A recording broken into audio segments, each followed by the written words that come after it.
Okay, welcome back to another video. This is me versus Ryan. And Ryan is a pretty decent player. He plays at the club a lot. And yeah, we just get started with this really quick game. I play the bishop's opening. He plays this Berlin defense with knight to f6. And then I play d4, sorry. And this is the Pontiani gambit. And it's a really tricky one because, yeah, he takes with the knight. And this is a bad move. And at this point, I think I was thinking, like, what am I doing after this? Because I only remembered what I was supposed to do if pawn takes pawn. But I just normally developed, but it's kind of bad because he had to play d5. But instead, he plays d6, which I guess is totally fine. But it really makes his position just a little bit worse because I could just take that pawn. If he opens up the pawn structure, I take his queen, and he can't castle. So I thought I was in pretty good shape, and yeah, I really liked what I was in, like the position I was in, and I felt pretty confident. So yeah, look at me, my concerned face. Yeah. Just so you guys know, Ryan is a pretty passive player, so I've played him a couple times, and he likes positions that he finds himself comfortable in, where he doesn't have to do too much.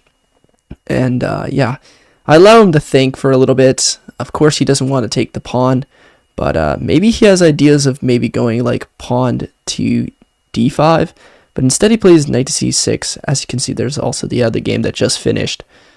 Congrats to one of my opponents. And yeah, this is a alright move. It attacks that pawn. But I was now going to start thinking. And actually, hilariously enough, I can sacrifice my bishop on f7 and just expose the king. And then play queen to d5. And I thought about that move, but I wasn't so sure if I was wanting to do that. And yeah, one of his knights is pretty out in the open. And I was thinking of, maybe I should go and attack that. So give it a little thought.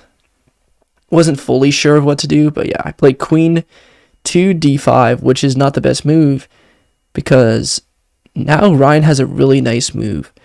And I was trying to think if my position was all right after I played queen to d5 because I was expecting bishop d6, which is the best move.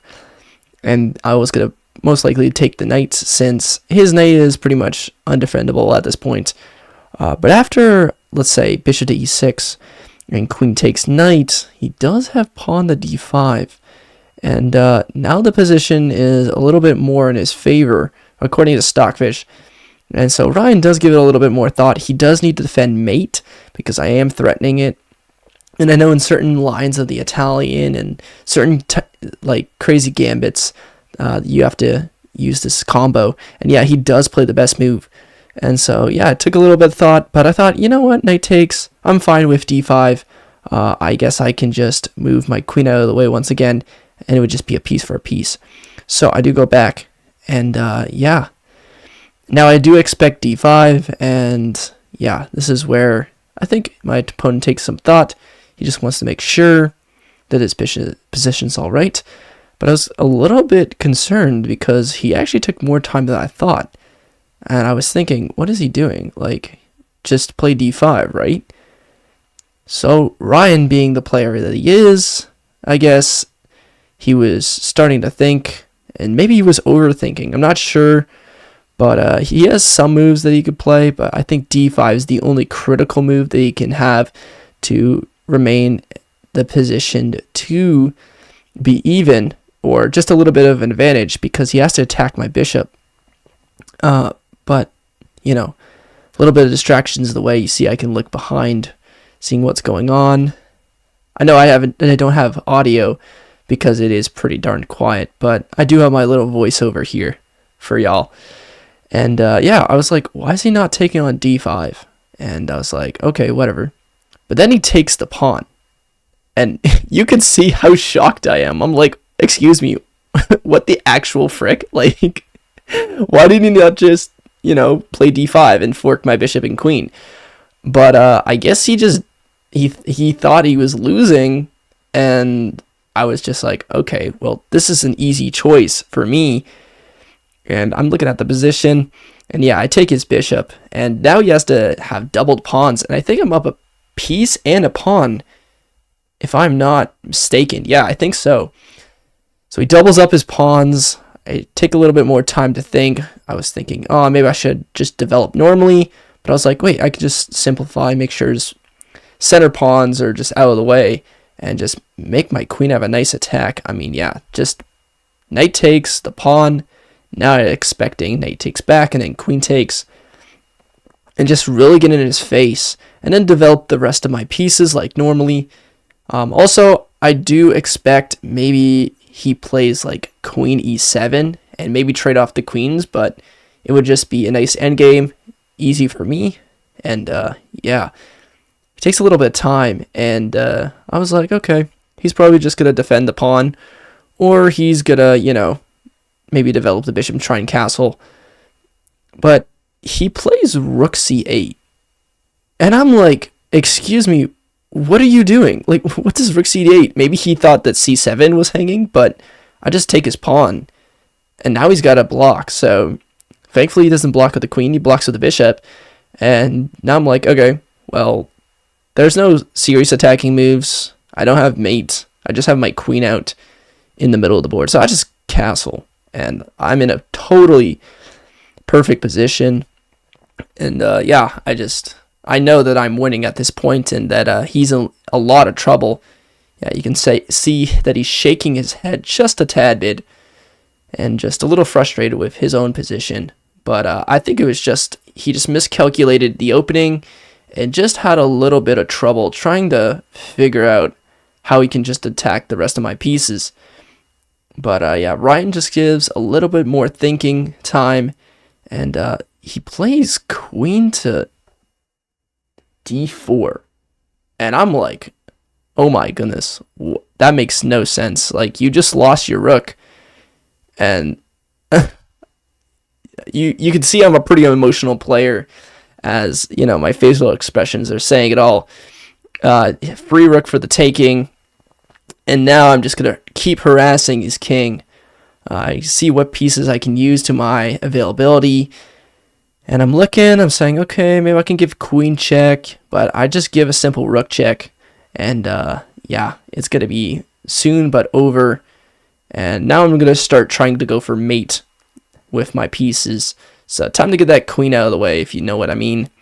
And I would hover my hand up in the air, trying to see what I was going to do with my queen. And I give a check first. Pretty reasonable move. Not the best move, but I mean, I liked it. And yeah, he just blocks again with the bishop. Totally reasonable move. And now he actually is threatening to capture that weak b pawn on b2. And yeah, now I got to be careful about that. So I just bring out my knight, simple and easy. And now it's time to, make sure that he suffers and like on the board. Not in real life. Ryan's a great person. No hate against him. He's actually a decent player. But yeah, with me being definitely higher rated player and having a lot more skill, it does become an advantage, especially at over the board chess. And yeah, I've played him quite a few times, so I know his playing style. And it's actually become pretty easy to know what he's doing. He does play queen to b6, and now there's mate on the board. Computer says queen d7 is an automatic win, and probably the fastest way for checkmate. But I don't see that. I'm not like fully interested into the idea. And I also see that he's attacking my weak b2 pawn still, so I don't want to bring out the bishop right away. And so I'm like, okay, well, what should I do? Well, I give it a little bit of think, and yeah, I actually develop my knight and fork his queen and bishop.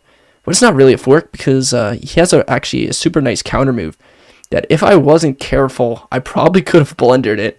And yeah, it will show up in just about a second. But yeah, he thinks of playing queen to b5, but he reconsiders and then lets go. It is one touch move, kinda not. But it really depends on if you're an over the board player or not. And yeah, he plays this very nice move. I think because it's his last attacking idea to maybe snipe that rook and try and go for a mate if I misplay my game. And but I simply just think, and I do see that my rook is hanging, and I was thinking, you know what? Well, just continue with the attack. You need 3 more pieces anyway, and take a little time, and yeah, bring up my bishop. I do hesitate for a little bit, but I do drop it, and yeah, now it's all coming full force. And yeah, I guess Ryan is continuing to try and fight back, and he does seem to utilize the pin of my knight and queen. My queen is hanging, but there's always knight to c or knight to e3 if anything happens. But he plays pawn to c6, but it's surely mate. It's coming in soon. His bishop is overloaded, and I'm looking for the mate here. And it's just a matter of moves before I can overtake the game. And I see it. And yeah, the following combo is absolutely beautiful. I do take a little time just to make sure that my calculations are correct. I take his piece. He takes back with that pawn, but like I said, I do have the queen check. He can't go to the e file because the rook is taking it over. And a very, very nice checkmate with the knight. And that is the game against Ryan.